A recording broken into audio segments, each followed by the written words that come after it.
Hello， 大家好，我係 Alice， 歡迎你嚟到 Alice in the Austin 嘅頻道。塔斯曼尼亞自由行特輯已經去到今集嘅第4集啦。如果諗住去塔斯曼尼亞玩嘅朋友，千祈唔好錯過呢個特輯。每一集嘅內容都係 Alice 真心分享，全部嘅美食都係自費享用。希望你支持我啦，記得 CLS。我哋去片，今集會同大家去一個塔斯曼尼亞嘅隱世天堂布魯尼島。之前嗰幾日都係自己坐公共交通工具去玩。由於今日要去荷巴特南部嘅一個小島，又要坐車又要坐船，坐完船又要再坐車，既然咁煩，索性參加一個由香港人搞嘅布魯尼島一日遊，仲乾手淨腳啦。今朝司機兼導遊哥哥晨早就嚟到我哋間酒店，接咗我哋出去玩。而家就係喺荷巴特去緊去布魯尼島嘅碼頭 Catering Ferry Terminal。由荷巴特開車去到碼頭都需要40分鐘，如果係旺季高峰，需要提前1小時嚟排隊買飛。坐下又到碼頭啦。我哋係會坐 Sea-Link Brulee Island Ferry， 呢個係佢哋來回船費表。首先喺閘口俾咗錢，之後就可以入閘噶啦。我哋係連人帶車一齊上船，啲車喺度排隊預備等下一班船，大約係15至20分鐘一班。啱啱開咗一班船，等船期間我哋可以落車去一去洗手間。我哋上船出發去布魯尼島啦。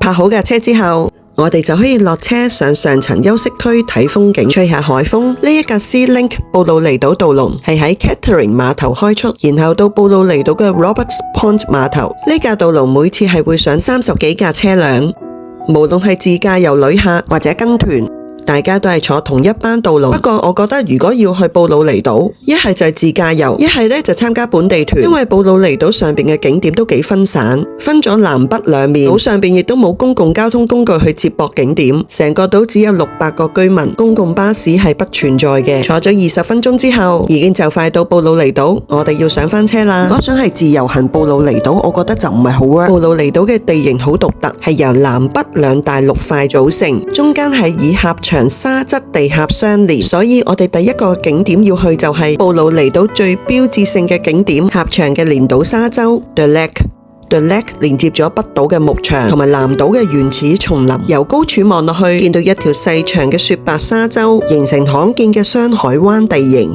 停好車之後，我哋會沿住木棧道向前行，跟住行上去297級樓梯。我哋嘅終點站就係位於最高嘅瞭望台，大概係行10分鐘至到15分鐘左右啦，就登頂。呢一座瞭望台就係為咗紀念塔斯曼尼亞原住民女性 Truganini， 佢係布魯尼島當地原住民部落酋長嘅女兒，喺歐洲殖民初期為咗保護佢嘅族人同埋文化做出咗巨大嘅貢獻，佢被視為塔斯曼尼亞原住民歷史嘅重要象徵。上到嚟瞭望台之後，可以一眼望到呢一個連島沙洲。登頂瞬間360度全景震撼，左右海灣都各有獨特嘅風貌。The Lake 本來喺冰河期末海平面上升嘅時候，河流嘅沙同埋洋流所堆積嘅連島沙洲，大概係6000年前先連結南北布魯尼，形成呢個獨特地貌，令到兩邊嘅環境天差地別。我哋而家行到去下邊呢一條木棧道，佢係可以行到去海灘。木棧道下邊草叢位置係小企鵝嘅棲息地。每到黃昏嘅時候，都見到佢哋喺海行上嚟，經過沙灘，再行返去佢哋屋企。不過近年呢度嘅小企鵝數量減少，過去有幾百隻小企鵝喺度棲息，但係而家減少咗好多啦。雖然數量不如以前咁多，但係運氣好嘅話，都會見到佢哋返屋企嘅可愛模樣。離開南北一線之後，我哋就去冒險灣附近尋找白袋鼠。另外呢度有一間咖啡廳，如果想飲咖啡嘅朋友可以停一停。布魯尼島嘅雜貨店非常少，係得呢一間位於冒險灣嘅雜貨店，食物用品雜貨都叫做齊全，仲有手送賣添。呢間鋪頭出邊亦都可以入埋油，所以如果想喺布魯尼島住一晚，好多旅客都會選擇租冒險灣附近嘅 Airbnb。揾嚟揾去，淨係見到普通袋鼠，見唔到白袋鼠喎。可能時間唔係好啱，聽講佢哋中意喺晨早或者黃昏先出現嘅。好，決定放棄，唔再揾佢哋啦，不如去揾嘢食仲好啦。我哋嘅島產美食之旅正式啟動，第一站就係嚟到專賣手工朱古力伴手禮嘅朱古力商店。呢間商店嘅裝修非常簡樸，雖然朱古力主要原料可可豆並唔係喺島內生產，但係佢哋用返布魯尼島上嘅農場漿果、蜂蜜、奶製品去製作朱古力嘅夾心同埋風味原料，例如製作布魯尼島獨特 Leatherwood 蜜糖朱古力。不過呢間鋪咧就冇得試食，為咗支持島上面嘅小企業，我哋都買包原味朱古力嚟試下先，味道同埋質地就正常普通啦。跟住我哋就嚟到布魯尼島最出名、最受歡迎嘅生蠔農場 Get Shark， 佢係位於北布魯尼島嘅海邊，每日9點半至到4點半營業。呢度嘅蠔係非常新鮮，因為餐廳後邊海灣就係蠔田，工作人員現場開蠔，冇冷凍。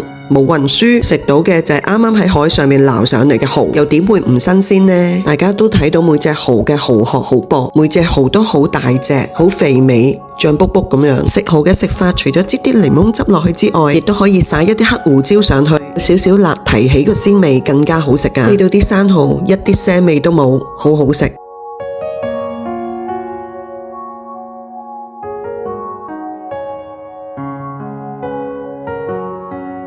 除咗生蠔之外，亦都有熱食炸蠔，佢哋嘅炸蠔整得幾好食㗎，包住蠔肉嗰啲炸粉一啲都唔厚，蠔肉嘅底部佢仲配咗一啲類似泰式沙律嘅 feel。呢個炸蠔記得要食啊！另外有一個拼盤呢，我都喺度想推薦俾大家嘅，就係一次食3種風味，而每種風味呢係有4隻，當中混合咗生蠔同埋熟蠔，完全係食到原味嘅鮮甜、烤蠔嘅鹹香同埋炸蠔嘅脆嫩。呢個 signature 拼盤絕對值得試下㗎。又睇一睇個價目表啊，生蠔就32蚊一打，炸蠔同埋烤蠔就貴啲啲，38蚊。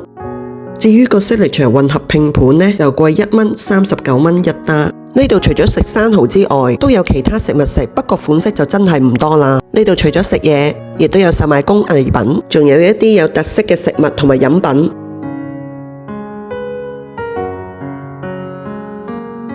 仲可以睇到職員即場開蠔嘅情景。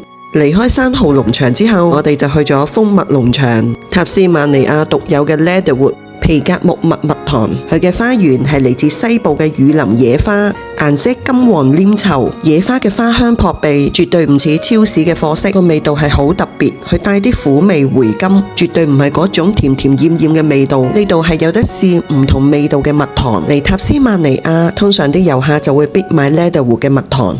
除咗 Leatherwood 之外，我都有買呢個薑蜜，沖杯薑蜜水，加幾片檸檬，就變咗杯熱檸蜜啦。呢度又點會少得麥盧卡蜂蜜？大家都睇到佢個價錢一啲都唔貴，都值得入手。除咗蜜糖之外，都有其他衍生蜜製品，例如蜜糖鹼、蜜蠟潤唇膏、潤膚膏、hand cream， 仲有呢啲好可愛嘅紀念品。臨走嘅時候，記得要試埋佢杯 Leatherwood 蜜糖雪糕先走啊！食完蜜糖雪糕之後，開車大概幾分鐘就嚟到今日最後一個美食景點——芝士工廠同埋啤酒廠。芝士工廠同埋啤酒廠都係同一間公司，老闆喺2003年創立芝士工廠，2016年仲擴展埋啤酒業務。我哋會喺度見到芝士製作區，除咗見到現場芝士製作之外，亦都有得免費試食好幾款嘅芝士。試完芝士之後，就可以過隔離啤酒廠付費試幾款啤酒。外國人係好鍾意食芝士配啤酒，芝士油鹽奶香，而啤酒呢就碳酸苦澀清新解油。芝士啤酒絕對係完美搭配。餐廳提供好幾款嘅芝士啤酒拼盤。可能團友們唔係好鍾意食芝士，所以成個團嘅團友都冇人喺度幫襯。大部分嘅布魯尼島商店食店都係4點鐘閂門，所以去完啤酒廠同埋芝士廠之後，時間係3點零鐘，我哋就開始回程，又去返嗰個渡輪碼頭，坐汽車渡輪返去荷巴特。有好多香港朋友去開雪梨或者墨爾本，會順道玩埋塔斯曼尼亞。旅客大概逗留塔斯曼尼亞4至7日。由於塔斯曼尼亞實在有太多景點要去，4至7日絕對唔夠玩。我哋喺阿德萊德過嚟呢度玩，喺度會逗留7日，但係7日都絕對玩唔晒成個塔斯曼尼亞嘅景點。再加上喺澳洲消費同埋物價都幾高，所以我哋就要揀一啲值得去嘅景點去玩啦。睇完今集布魯尼島1日遊影片之後，你就會更加清楚布魯尼島係咪啱你杯茶啦。天嘅澳洲差唔多9點先至天黑，好多時候食完晚飯天都未黑。今晚會去一間亞洲風味嘅餐廳食飯，呢間餐廳我哋去咗2次，即係證明味道質素唔錯，價錢亦都唔係好貴。今晚我哋就同布魯尼島1日團嘅團友一齊食晚飯啦。呢間餐廳真係幾多嘢食㗎。如果嚟到塔斯曼尼亞玩，突然好想食亞洲風味嘅食物，呢間係唔錯㗎。不過記得要 book 台食飯。另一晚呢，我就同朋友2個嚟食海南雞飯，正好食嘅。今集影片去到呢度，如果你鍾意我呢一集影片，請你俾個 like， 仲未訂閱 Alice in the Ausland 嘅頻道，請你訂閱同埋撳埋隔籬嘅小叮當，當我有新影片出，你就第一時間收到㗎啦。記得 CLS，唔好走住，今集有彩蛋，睇完彩蛋先走。